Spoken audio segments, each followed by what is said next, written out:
Kidlat News Updates. Sa ating mga balita, 6 na sundalo patay sa engkwentro laban sa DI Maute Group sa Lanao del Norte. Giant clamshells na nagkakahalaga ng 8.1 million pesos na recover sa Palawan. Manny Pacquiao hindi pinayagang sumali sa 2024 Paris Olympics. Higit piso bawat litro na oil price hike ipapatupad bukas. Ako po si Cesar Soriano, kasama ang buong puwersa ng Kidlat News Channel para ihatid ang mga nangunang balita sa buong kapuluan ngayon. 6 na sundalo ang kumpirmadong patay habang 4 naman ang sugatan matapos makaengkwentro ang Dawla Islamiyya Maute Group sa bayan ng Munay, Lanao del Norte nitong February 18. Batay sa pahayag ng 1st Infantry Division ngayong araw, nakasagupa ng mga sundalo ng 44th Infantry Battalion at ng 3rd Scout Ranger Battalion ang mga miyembro ng DI Maute sa magkahiwalay na lokasyon ng nasabing lalawigan sa ikinasang decisive military operation. Hindi naman bababa sa 2 miyembro ng DI Maute ang nasawi sa engkwentro. Lubos namang nakikiramay si Armed Forces of the Philippines Chief of Staff General Romeo Browner Jr. sa pamilya ng mga napatay na sundalo. Sinisiguro naman ni Philippine Army Commanding General Lieutenant General Roy Galido na maibibigay ang benepisyo at tulong sa kamag-anak ng mga nasawing sundalo.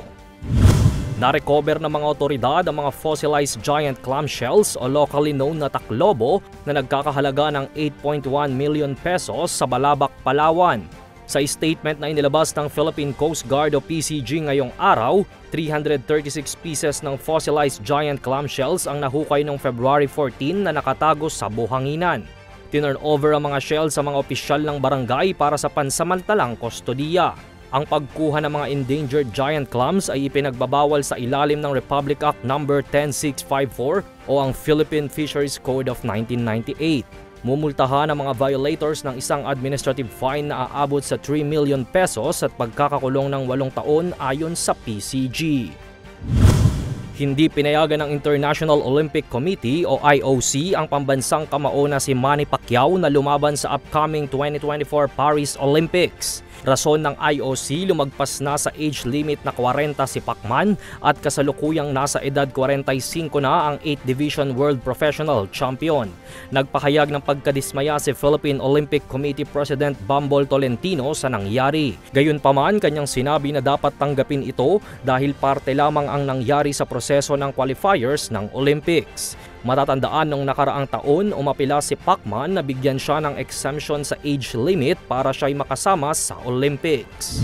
Simula bukas February 20, magpapatupad ng mahigit sa piso kada litro na pagtaas sa presyo ng mga produktong petrolyo ang ilang lokal na kumpanya ng langis. Tataas ang presyo ng gasolina sa 1.60 peso bawat litro, sa diesel naman ay 1.10 peso bawat litro habang 1.05 peso kada litro sa presyo ng kerosene. Ang nasabing price adjustment ay magiging epektibo simula alas 6 ng umaga ng Martes para sa Shell at Sea Oil habang ang clean fuel naman ay pagpatak ng alas 4 ng hapon sa kaparehong araw. Para sa Kidlat News Updates, ito si Joy Reyes nag-uulat. At inyo pong natunghayan ang mga headlines sa nakalipas na mga oras. Manatiling nakatutok sa mga susunod na updates at breaking news. Ako po si Cesar Soriano, kasama nyo sa bawat pagputok ng balita.